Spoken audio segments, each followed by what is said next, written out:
Football's back, baby! The preseason officially over. The regular season. The next time we'll see the NFL, Sterling, it'll be opening kickoff next Thursday night. It's coming up. It's back. How are you feeling on this Monday morning? Yeah, I feel good. I feel strong. Football's back.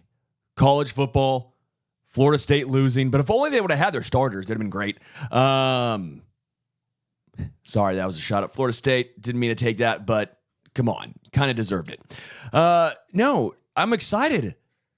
Chiefs play very, very soon. Yep. Very, very soon. We're getting close, Iain. We're almost at the finish line. We're the final mile of the marathon. We are there. Yep. Yeah, we're there. And that's why on this show, we are going to finish the show by talking a little fantasy football because, Sterling, I don't know if your fantasy football draft is coming up, but mine certainly is. My first one is this Thursday here in just a few days. So we're going to have Lior Lampert from Fansided join us at the end of the show to talk a little fantasy football because most people, now that preseason is over, will be having their fantasy drafts this week or early next week. I'll never understand the insane people who have their fantasy football drafts in mid-August when preseason still happens. You're just doomed to draft a guy who then tears his ACL. So, in my opinion, fantasy football starts this week. So Lior will join us at the end of the show to talk fantasy football. But first, let's wrap up the preseason, Sterling. We are going to get to your Chiefs a little bit because, as always, they are in the news. But a couple notable other things. Jahan, is the J silent Jahan Dotson? Jahan Dotson I think it's to the Jahan. Eagles. Jahan? I think it's Jahan, yeah. I like to use a silent J. Traded to the Eagles from the Commanders. What do you think of that move, Sterling? I mean, that gives the Eagles an unbelievable weapon at the third wideout spot. Unbelievable as the number 3. Out of college. No, I mean, I liked him coming out of college a lot. Right. He's done hardly anything in the NFL. I mean, it's not been good. The Commanders were talking about cutting him. Like, they were talking about letting him go. Like, I like him too. I think there's potential still there. He's a young dude. And you can make the case of he's had no one to throw him the football. Right, that's the case I was about to make. Jerry McLaurin sure looked good.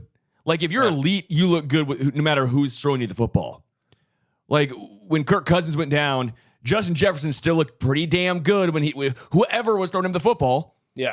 I'm not saying Jahan Dotson needs to be Justin Jefferson, but the great players, they look great with whoever is at quarterback. Jahan Dotson was in an offense that still threw the ball a lot, and he struggled. He didn't look good.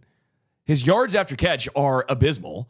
Again, for the Eagles, I like the chance. You didn't give up a ton. For the Commanders, I guess I like it because you're going to cut them either way. Right. So if you're going to move on, you at least got something back. That's nice. Philly was just in a situation where their wide receiver 4 was who? John Ross, who retired last year. Now he's back. Like, it's not great. So they needed something. They needed someone. I like the move, I guess, for both teams, but it's not necessarily this massive needle mover. It was more just trying to win on the margins for both teams. Yeah, this is. I mean, listen, he's had 2 years in the league. He's never had a good quarterback. I'm still willing to cut him a little bit of slack. I mean, this is going to be kind of a do or die situation for him in Philadelphia. This does kind of hurt. I had a lot of Paris Campbell stock when he came into the league, who's now on the Eagles. He was probably going to be the number 3 receiver. So Dotson probably jumps over him as the third option at wideout. So that hurts my Paris Campbell. I was a big Paris Campbell guy when he was coming to college. Bold man. Yeah. Well, I was Trey Lance, so we all get them wrong from time to time. I do want to take this time to apologize to all Falcons fans for having just thin skin. I'm sorry your skin is very thin. No, whoa. Finally, I was on the right side of the comments on a show. Falcons fans came in droves. I had them following me on Twitter, tweeting at me, saying I was, I'm one of the only people out there defending our team. Yeah, they came out in droves, and they did not like your take last week. Rightfully so, Sterling. If They you're going to say flocked silly to me things, like then you gotta get called roadkill. out. They flocked to me like roadkill on the side of the road. They just were picking at me, holding you accountable. I said I think I ripped the over of the Falcons win total. I said they probably win at least one playoff game, and somehow that's not enough. Somehow that was not enough for Falcons fans who have not been relevant in 15 years. Yeah, but since Michael Vick was a quarterback. You said it after you trashed them for 20 minutes. They have no great players. Safeties aren't important. I said they have great players. Who cares about them? Oh, yeah, and by the way, I bet the over on their win total. I said they have great players. I said they don't have elite players. There's a difference. I don't think that's true. I think you said they have good players, but not great players. I don't even think you went to the elite level. I think I went elite level. I said Matthew Judon, really good player. Really good player. Not great, though. Not great. That was the whole thing. You said they didn't have great players. I think I said elite. I don't know. We'll have to review the film. We're able to roll the tape back at some point. Yeah. Point still stands. I thought I was very complimentary of the Falcons. So you should understand my confusion when I all of a sudden look back and go, damn, they're dragging me in the comments right now. And I'm looking back, like, what did I say bad? That the Falcons would go over their win total and win a playoff game. Yeah, but you said that after trashing them for 15 Didn't trash them. I'm an your honest man. Your compliments about the Falcons, they came off as patronizing, to be honest. They were like, oh, yeah, little Falcons. Yeah, look over the win total. We'll see there. Chiefs will win another Super Bowl, though. Most likely, yeah, they will. And most likely, the Falcons are the fourth best team in the NFC, which somehow was also a bold take, saying they're behind San Fran, Detroit, and the Eagles. How is that a hot take? It's a normal take. It's lukewarm. We'll see. Sorry about thin skin, Falcons fans. I appreciate you. I like you all. I have no ill will towards the Falcons. I have no ill. I don't like the Falcons, but I have no ill will. They're there. They're the NFC. They don't bother me. I just thought I had it. You can't even when you compliment the Falcons, it comes off as patronizing. Oh, they don't bother me. I don't even really care about them. I'm just saying. I thought I had a very nuanced take of, yeah, Hunter, I'm with you. They do need to toughen up. We're sick of nobody respects. Even when the Falcons were like, going to the Super Bowl and getting into NFC championships, nobody respected them ever. I remember one season they started the year like 10-0 and no one was talking about them ever. I don't know what it is. It's just like NFL fans and NFL media just like pretend the Falcons don't exist, no matter how good they are. And we're kind of sick of that. Give us some respect. Meanwhile, like the Cowboys are like an average team and never do anything in the playoffs, and all you see on the media is Cowboys talk. Nobody ever talks about the Falcons ever. Dog, if I have a chance to rip on the Cowboys, I'm all in. You know this about me. I rip on the Cowboys. I rip on big media. I rip on the big teams. Okay? I do. Falcons fans, I'm sorry. I love Matt Ryan. Great dude. He remembered my mustache every time I talked to him. Great guy. I like Julio. I like those teams. That 3-year stretch was electric. It was great for you guys. I'm happy for you. We just want a little respect. That's all. That's all. I said you win the NFC South and rip the over on the win total, and somehow that's not enough. No. Delusion. We got to keep things moving here because we do got to get Lior on here to talk fantasy football. But I do want to declare the Denver Broncos the winners of the preseason. Do you agree? 3 preseason games, 34 points, 27 points, 38 points. Won all 3 games, 2 of them in absolute blowouts. Bo Nix is named their starter. He actually kind of looked good. Yes, it's the preseason. Yes, it means nothing. I remember the Oakland Raiders 15 years ago went 4-0 in the preseason and then went like 2-14 in the regular season. So it means nothing. But if there is a winner of the preseason, I'm going to give it to the Denver Broncos. Yeah, the Chiefs went 0-3, so their season's lost. Being facetious. I take all of preseason with a grain of salt. But as far as what they looked like, there's some promise there. Yeah. I was not a big Bo Nix guy. Just wasn't for me. Wasn't my cup of tea. You look good. Will it translate? I don't know.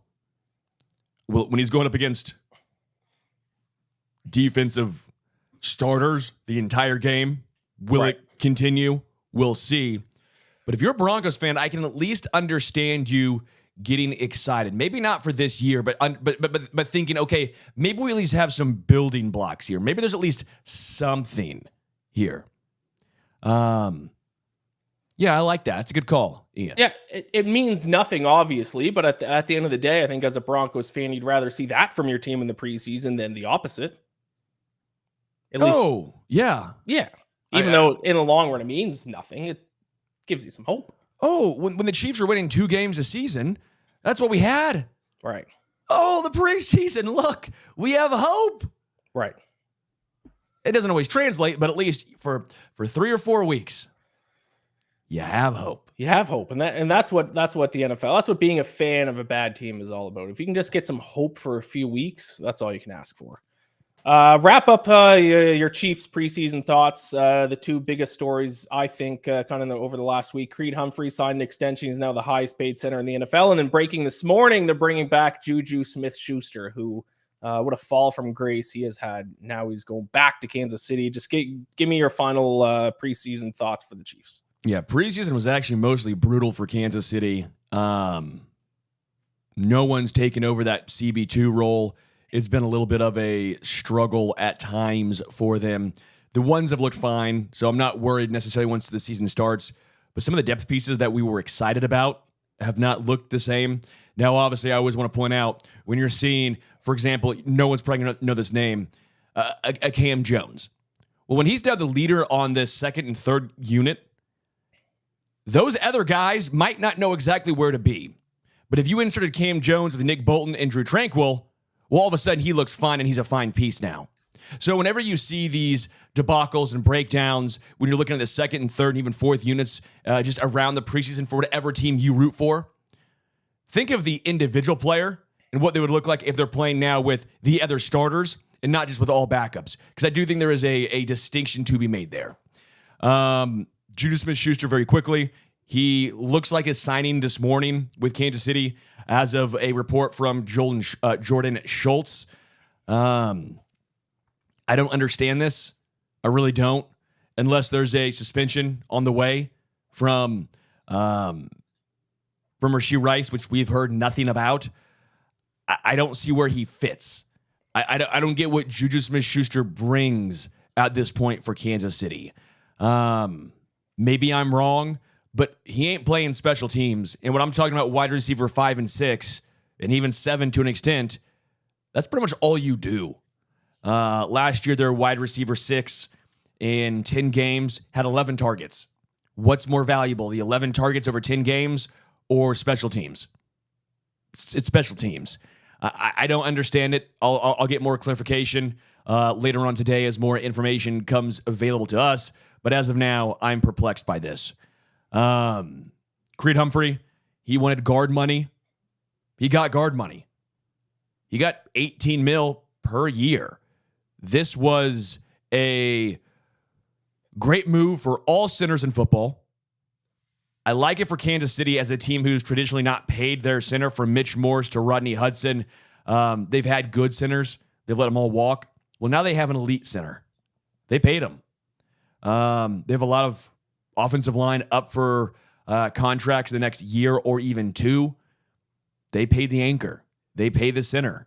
I always thought of center almost as the tight end market, where it's like we know they do a lot more, yet they're not getting paid like wide receivers, right? But they paid a center like a guard. That's huge. Big for the market, big for the transition, the moving forward of the position. I think it's a good move for KC. I'm just going to quickly wrap up my thoughts on the Falcons preseason, then we're going to dive into some fantasy football stuff. Really, I mean, the Falcons didn't play any of their starters for the most part during the preseason. I don't know how that's going to translate to the regular season. That makes me a little bit nervous.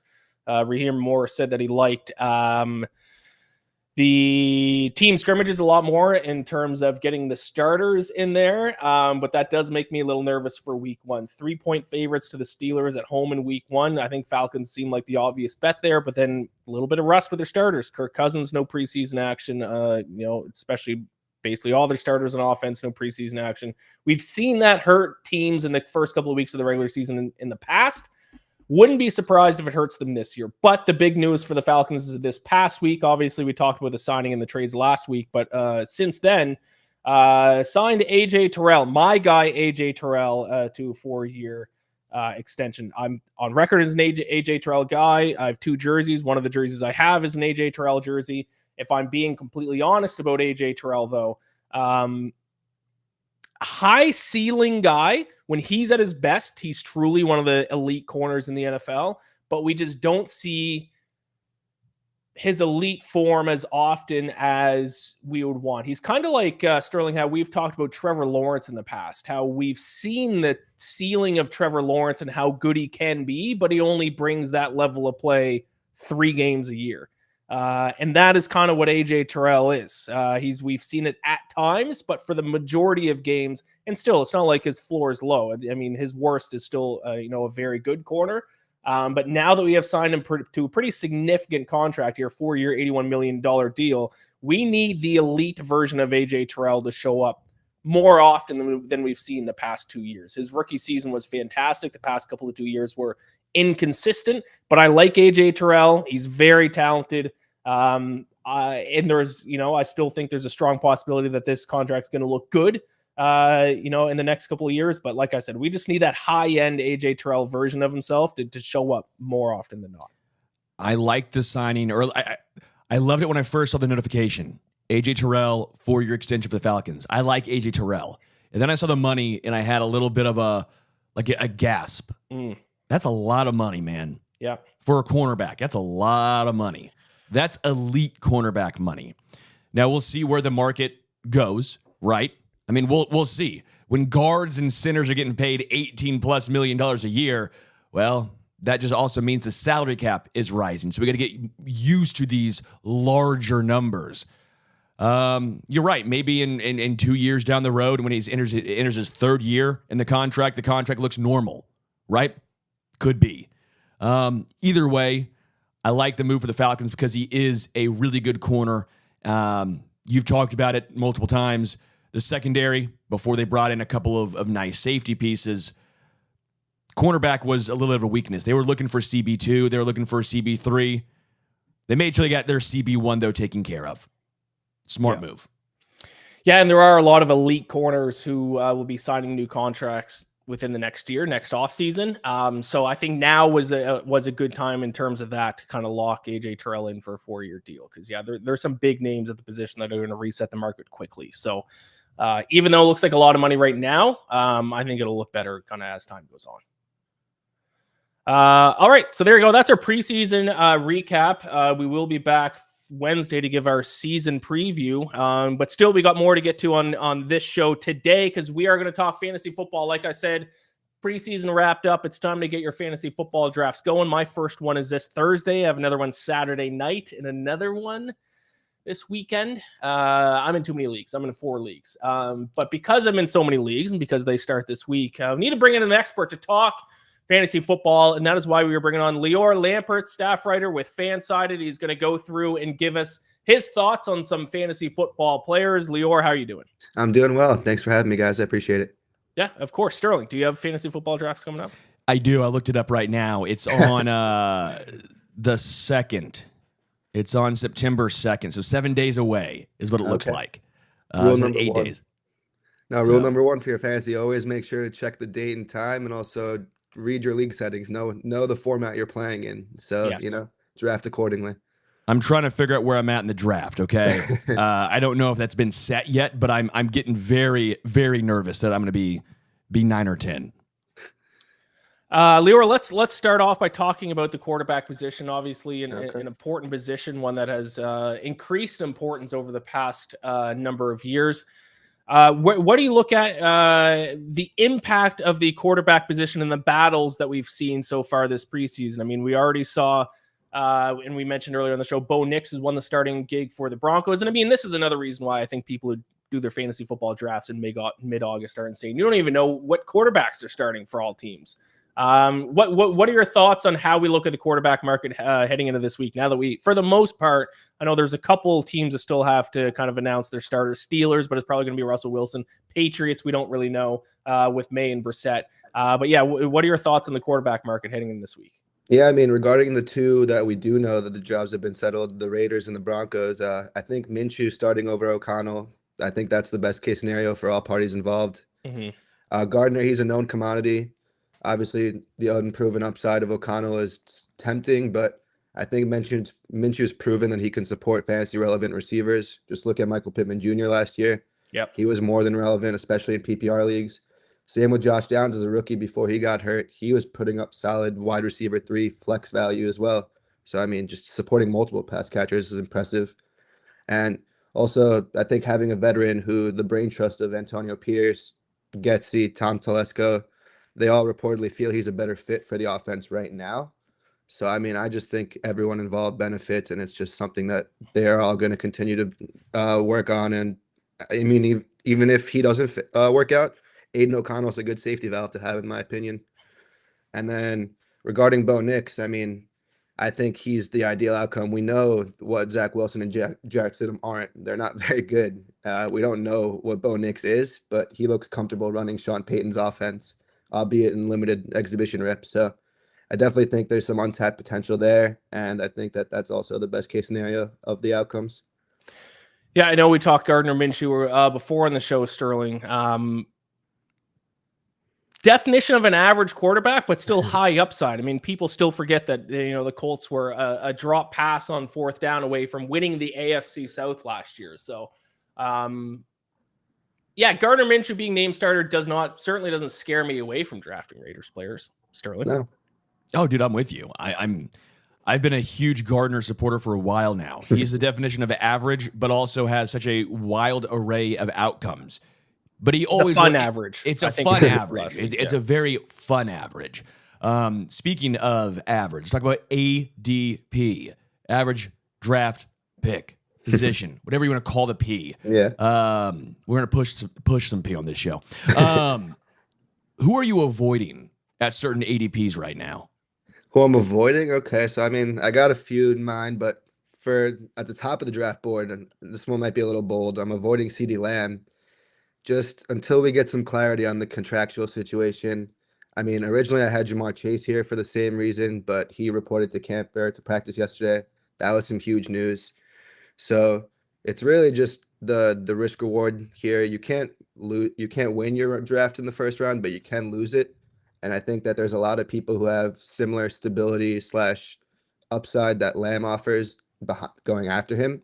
You might as well just target those guys who will be there week 1 and have been practicing with their teams throughout the offseason. I just think it's hard to expect a player like Lamb to be in game shape right away and expect him to be putting up the top receiver numbers like he was last year so quickly. Yeah, there's one player specifically I want to talk to you about, ADP, who I was surprised their ADP is so high. Now, I like this guy. My Dynasty League, I mean, I do have him, so that's obviously a little bit more of a long-term play. But when I look at redraft leagues, I'm surprised how high this guy's being taken. It's running back for the Dolphins, Devon Achane, who we've seen the upside. He averaged last year for what is like 5.6 yards per carry or something. It was like 7.8 year. No, it was otherworldly. It was like 8 yards or something. It was crazy. It was college football numbers. I'll pull it up right now because it was literally absurd. It was 7.8 yards a carry. Yeah, I was off by over 2 yards. But I see where the issues are, which, like, if I'm in a redraft league, I don't know if I'd take him as high as his ADP is with, injury issues last year still. And then still the Dolphins, a loaded offense. I mean, Raheem Mostert, obviously there at running back, and then all the weapons at wide receiver. So what are your thoughts on Devon Achane for fantasy football drafts heading into this week? Yeah, I mean, Achane is Yahoo's running back 11 in PPR. That's the rankings I sort of go by. But the upside here is enough to make me regret not liking or avoiding him. But I mean, his limited usage in a crowded backfield, the injury history, it's all scary considering where he's going in the draft. Not to mention, they just added Jalen Wright with the 4th round pick, who they seem pretty excited about. I've seen that he's going to have a role coming out as a rookie. It's just another mouth to feed there. Not to mention, obviously, Raheem Mostert, his familiarity with Mike McDaniel, the offensive scheme. We saw he scored 21 touchdowns last year. He's not just going to go away. A-Chain, he's due for some regression. Obviously, if he can counteract that with some sort of volume, but it's just hard to bet on that volume being there, which is why I just think A-Chain is so reliant on big plays. And then there's bound to be some duds throughout the regular season, which is a tough pill to swallow from the running back one position, which is where he's going based on his draft position. Yeah, I mean, if he can average 7.8 yards per carry and stay healthy, then yeah, he's going to be, the best fantasy player in the NFL this year. But also, you have to take into account he only had 103 carries. So, like, you double that amount of carries over a full season if he can stay healthy, and if he, gets the same amount of work. Is he going to be able to average 7.8 yards per carry? I don't think so. If he can average 7.8 yards per carry, he might end up being the best running back of all time. That's a lot to kind of bank on if you take him high in your draft. I want to talk about a quarterback because I do have a list of players here that you think are a little bit higher in terms of their ADP than where you think their value is. And the quarterback, if I look at this list, I think that's the one that shocks me the most. So talk to me about the quarterback that you think is their ADP is a little bit overvalued. A little bit overvalued. I think it's CJ Stroud here. It's not about CJ Stroud, the player. I love CJ Stroud. I can watch him every Sunday. It's something I enjoy doing. Talented thrower of the football. But in fantasy football, the quarterback position is really just about running the ball. It's such a cheat code being able to have a quarterback who can also run for 30 yards or score touchdowns with their legs. It's such a difference. He's being drafted around guys like Josh Allen, Jalen Hurts. Obviously, Mahomes is the exception because he does run, but not to those guys' degrees, but he can throw for 5,000 yards any given year. And just with Stroud, with all the weapons there, it's tempting, but you're betting on 4,500 yards and 40 touchdowns with no rushing upside there. I mean, we saw last year, he ran for 167 rush yards. That's basically non-existent and not feasible for a top 5 fantasy quarterback, in my opinion, which is why I'm just staying away. And I'm actually taking him over the guy, or I'm taking the guy I'm taking at all costs at ADP that's a few spots behind him, over him 10 out of 10 times. Yeah, so let's talk about that actually. Yeah. Let's talk about some, players who you think have some value based on where their ADP is right now. Let's start with the quarterback position. A guy who does run the football, because like you said, that's, being able to run the football and rack up rushing yards is huge when it comes to fantasy production for quarterbacks. CJ Stroud only 167 yards last year. So what quarterback do you think has some value in terms of their ADP? For me, it's Kyler Murray. It was tough here. I was between him and rookie Jaden Daniels, but ultimately I went with Murray, just leaning towards the experience. The unknown of the rookie season is something that's interesting. I also think that a lot of people are catching on to Jaden Daniels as the preseason goes on with like the flashy plays and the training camp buzz. So Murray is where I leaned. And I mean, the rankings are starting to catch up. Also, probably because Matthew Berry just recently picked him as his ride or die for the season too. Damn it, Matthew Berry. Yeah. My draft hasn't happened yet, and I was waiting to get Kyler Murray so damn late. I'm on the same page as you. Yeah, I mean, before that, I mean, even on some platforms still, like on ESPN, you can get Murray several spots after Stroud. And I just like I said before, give me Murray straight up 10 out of 10 times. He has weak winning upside with the rushing floor, but also just you're guaranteed points pretty much with the rushing upside.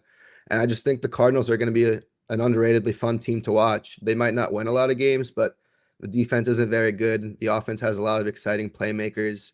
Marvin Harrison Jr. is going to be a great receiver from the start, in my opinion. Trey McBride is an incredible tight end. I like what they got with Michael Wilson as a secondary piece. And I like the backfield with James Conner, Trey Benson, and company. So I think there should be a lot of shootouts, plenty of negative game stripped. It all just sets up really well for Kyler Murray, in my opinion. Lior, damn it. Don't give away all my strategy here. I was all in. Like even some of the Arizona receivers, like Trey McBride or something, because they're going to be down a lot of games, but they're going to be fun to watch. They're going to throw the rock a hell of a lot. Kyler Murray, again, fantasy football is so much different than real football. I always try and have this caveat, and I do think at times the average consumer of both equate them to be the same. Whether that's good for fantasy football or bad for real football, it happens. You'll see a guy who puts up tons of numbers. Well, he's a great player. He's better than X. And you're like, well, no, he's just good in fantasy football. Let's take the totality of numbers here. Who's the better NFL player? They're completely different styles, two different games, basically. Yeah. But Kyler Murray is damn good in fantasy, even if I don't think he's better than CJ Stroud. For this purpose, I do think you're right. Let's talk about tight ends for a moment here. Are there some tight ends you're staying away from, some you're going towards? Because I do think tight end is one of those positions that can either win your fantasy league or be the reason why you're just on the cusp of making the playoffs. Last year, you saw only a handful of tight ends who are real difference makers, and sometimes they weren't exactly the guy you thought they might be. You know, at times, Travis Kelce was going in the first or even second round. Well, now dude's getting older, and he went under a K for the first time in like 9 years. Where do you land on the tight end position? So for me, the approach I'm taking with tight end this year is if I'm not grabbing one of those top 4 guys, I'm waiting as long as I can. Who are the top 4? Mark Andrews, Travis Kelce, Sam Laporta, Trey McBride. Okay. No, I didn't put them in order there. I'm sorry, but it's up to you, up to your interpretation. But with that being said, one I'm staying away from outside of the top 4, George Kittle. I think this one's subject to change, obviously, depending on how the Brandon Ayuk saga unfolds. But I mean, his injury history, reliance on big plays, and low touchdown equity is just enough for me to stay away. He's produced one season with over 6 touchdowns, which happened to come last year, actually. But he's missed at least one game every year since his fully healthy 2018 breakout campaign. So, I mean, it's just not something you want to rely on, especially with such a thin position at like tight end. You want stability. Not to mention, the 49ers have significant offensive line issues, which normally isn't an issue for tight ends, but Kittle just happens to be one of the best blocking tight ends in recent NFL memory. Trent Williams, we know his ongoing holdout situation. John Feliciano is expected to be out for an extended amount of time. He's going to be placed on IR after having some knee surgery. So I think that Kittle is going to be asked to stay in line and do a lot more blocking like we've seen in the past. His blocking percentage had dipped the past couple seasons, but I also think that was partially because of Deebo Samuel's health. Deebo Samuel's missed some games over the years. So I think assuming a healthy Deebo, assuming that Ayuk is there come week 1, maybe week 2, I think that Kittle is just a person to stay away from right now, and he falls right in that aforementioned dead zone I said before, like outside of the top 4, but waiting as long as possible. Where do you draft a Travis or a Trey McBride or one of these top 4 guys? Because again, there's so much. It's so advantageous to have one of those 4 versus just like an average, let's say a Pat Freiermuth, right? Yeah. Like he might be fine a couple weeks, but the consistency is not going to be there. If you're in a 10-man league, around what round do you take a shot on one of these guys? Yeah, I mean, and obviously it depends on how shallow or deep your league is, but if it's a 10-man league and it's a standard format, you're going to have most of your positions filled out regardless with some talented players. So I don't hate the idea of grabbing a tight end early in round 3 or 4 and just solidifying that one-off spot and then knowing that you can get talent at the receiver and running back position later on. Now, there's one thing that we love to do in the show, unfortunately, or Sterling loves doing the show. I hate doing on this show, and that is pump up Chiefs players. And I understand you have 2 Chiefs players that you like this year for fantasy: one running back, one receiver. Let's wrap up on this because, like I said, there's nothing this show loves doing more than pump up the Chiefs. So what Chiefs players do you like? So the running back one is obvious. Isaiah Pacheco. There's no really competition back there, so that's a big part. Carson Steele, get ready for the man of steel. Is he a fullback or a running back? That's what we're. He's a running back, okay? Because he's white, everyone's like he's a fullback. He's never played fullback in his life. He's talked about this. He's a running back now, and he looked great in the preseason. I digress. I'm all in on the Steel train, though. He's got a crocodile, actually an alligator named Crocky J. Dude's a badass. Great lettuce, too. Fair enough. I won't argue any of those reasons. But football reasons, whether it's him, Clyde Edwards-Helaire, Deneric Prince, or the Luis Rees-Zammit, if I'm pronouncing that right, the rugby guy. Yeah.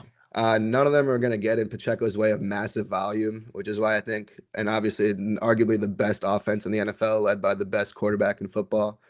Not to mention the Chiefs got the best O-line, have an elite O-line. I won't say the best, but newly extended Creed Humphrey, which you guys discussed. Joe Thuney, Trey Smith, that interior O-line is dangerous. It's just going to set up a lot for Pacheco. And I think while it hasn't been the case in recent seasons with Andy Reid, he has a history of featuring running backs and it resulting in fantasy football excellence. Shady McCoy, Deuce Staley, Brian Westbrook, Kareem Hunt, Jamal Charles, they all eclipsed 1,500 scrimmage yards at least once under Reid. And I think Pacheco could be next in line for that. I think he's a 3-down back with receiving upside and great touchdown equity. So he's one of my favorite picks this year with top 5 running back potential. I noticed you don't have a Falcon on this list. Drake London could have been here. He definitely could have been a case for Drake London in the receiver spot. I think there's just, you got to see it with him first. I believe in the talent. I just think that it's been a lot of unknown with him, and I'm not really to just take that all-in plunge yet on him. Kyle Pitts, where it wasn't mentioned as a top 4 tight end. I was going to say, well, of course, because I mean he's been another. Yeah, Kyle Pitts is out here been just potential. At some point, you got to do something outside your rookie season. I'm in on Kyle Pitts, by the way. He's in my dynasty league, Ian, and Falcons fans. So calm down. I'm rooting for Kyle Pitts. I mean, the helmet behind me is signed by Kyle Pitts, so it's the value has only gone down since I've bought that helmet. So I'm also in on Kyle Pitts. Just wait till he comes to Kansas City post Travis. Top. I wouldn't be shocked to be wrong on Pitts, but it's not something I'm betting on after being burned by him in the past. And then let's wrap up with receivers that you do like in fantasy football this year.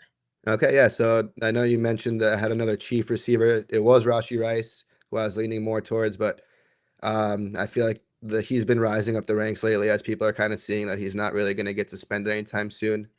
So I pivoted to DK Metcalf, and this one's kind of more of a gut feeling. I really believe in the skill set. We all know the physical freak he is, just like what he can do on a football field and his size, his strength, his speed. But now with offensive coordinator Ryan Grubbs from the Washington Huskies there, I think that he's going to be there to maximize his talents. We saw that he can bring out the best in 3 receivers simultaneously like he did in Washington. Jalen Polk, Roma Dunes, Jalen MacMillan, they all just got drafted this year very highly. Clearly, he did something right. I expect similar results with Metcalf, JSN, Tyler Lockett. And I really don't think Geno Smith is as bad as last year suggests. He's only 2 seasons removed from a breakout Pro Bowl campaign, leading the league in completion percentage with 30 touchdown passes. I think he's closer to that version of Geno than last year's version of Geno than we saw, which is why I think Metcalf will be the biggest beneficiary. And I really, one article that really swayed my opinion, Yahoo's Andy Behrens wrote something about how Metcalf could just be ready to explode in a new offensive scheme. He just needed some sort of change of environment. And I believe that. Not to mention, I think DK offers great floor play also. He's never had less than 900 yards or 6 touchdowns in a season. And I just think there's plenty of floor with incredible untapped potential too. Just absolute ceiling play can go off any given week. And I really believe that Grubbs can help maximize that. I love that as a man who drafted him in the 3rd round of a 22-person league. Whoa. Yeah, 22 people. I had the 17th overall pick on my 3rd pick, wrapping back. I went DK Metcalf, so I hope so, because I've never done a 22-person league, and the names get thin quick. Yeah, that sounds hectic. I haven't gotten that high in league count, but that sounds crazy. Yeah, I like DK Metcalf a lot this year too. Actually, I wrote an article and did a podcast about my best futures bet for every single team, and my best futures bet for the Seahawks is actually Metcalf to go over his receiving yards total. So yeah, I like that quite a bit as well. Lior, thank you so much for joining us, giving us your fantasy football knowledge. Like I said, it is this week is fantasy football week. It's time to do your drafts, and if you listen to Lior's advice, you're going to be in a pretty good spot heading into this season. So thank you so much for joining us, Lior. Let the people know where they can find your work. Okay, yeah. So you can find me on fansided.com and also my X or Twitter handle, whatever you want to call it. My first and last name, Lior Lampert 1. Awesome. Thanks so much, Lior. I appreciate it. Yeah, I appreciate you guys. Thank you so much. How many fantasy leagues are you in, Sterling? 2. 22-person one. 2 is the number. 2 is the correct number. I've overextended myself with 4. Yeah. By the way, for everyone who is listening, the Torrey Holt interview I had with him will play directly following this. If you're on YouTube, well, what are you doing? Just stay on Stacking the Box and go to videos and then click the Torrey Holt interview. A lot of fun talking with a member of the greatest show on turf. We talk about his Hall of Fame chances as well. Semifinalist the past 2 years. He should be in the Hall of Fame. It's kind of crazy to me. Yes. But we talk about that in a whole lot Might be more. the most underrated receiver of all time, in my opinion. You look at the numbers, the eye test, everything. Hall of Famer. Yeah. Yet somehow still just on the cusp. Yeah. He unfortunately kind of his career fell off quickly. He went from like racking up like one of the top receivers to like disappearing from the league quickly, but still. Yeah. I mean, for 10 years, he was an elite receiver, led the NFL in receiving yards twice. Mm-hmm. One of the more underrated receivers of all time. So yeah, if you're like Sterling said, if you're listening to the audio, this is coming up. If you're watching this on YouTube, go watch the interview right after this. We are done. We're wrapping this up. Sterling, any final thoughts? Dude, we're so close, man. Again, we're at the finish line. I can't wait. Football is back. I can't wait to sit my ass on my couch for like 9 straight hours and watch ball. Red zone's almost here. Fantasy leagues this week. Next week, start placing your week 1 bets. And then opening kickoff will be here. Thank you all so much for watching and listening. Rate and review the podcast wherever you're listening to it. Subscribe to us on YouTube, Stacking the Box. And we'll be back Wednesday for our season preview show at 3:30 p.m. Eastern. Yes, 3:30 p.m. Eastern. Talk to you then.